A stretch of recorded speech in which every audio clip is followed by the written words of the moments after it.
នេះជាបរិយាអាមេរីស្ថិតនៅតំបន់អភិវឌ្ឍបែកជ្រោយចង្វាដ៏មានសក្តានុពល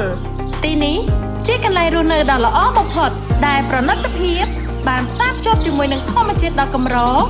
នៅភាគខាងកើតនៃរាជធានីភ្នំពេញបរិយាអាមេរីមានមោទនភាពសូមប្រកាសដំណើរការជាផ្លូវការនៅផ្ទះគំរូវីឡា Queen Sora វីឡា Queen Sora សាងសង់តាមស្ថាបត្យកម្មនីអូក្លាសិកដ៏ពេញនិយម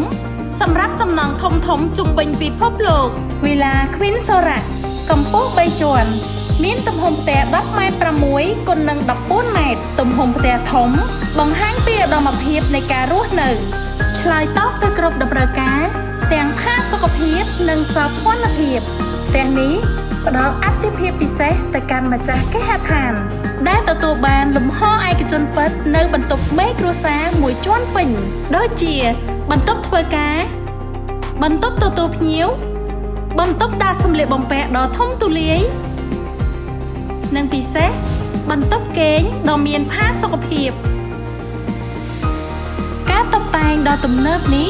មានរៀបចំនៅគ្រប់បន្ទប់គេងទាំង4នៅក្នុងផ្ទះវីឡា Queen Sora ឧបករណ៍បរិក្ខារដែលបានបំពាក់សុទ្ធតែទំនើបទាន់សម័យដែលជាកម្រិត Ultra Luxury សូមអញ្ជើញលោកអ្នកមកទស្សនាផ្ទះគំរូពិតរបស់វីឡា Queen Sora វីឡា Queen Sora ឧត្តមភាពក្នុងការរស់នៅអាមេរី7 មករាផ្សារភ្ជាប់ប្រណិតភាពជាមួយធម្មជាតិ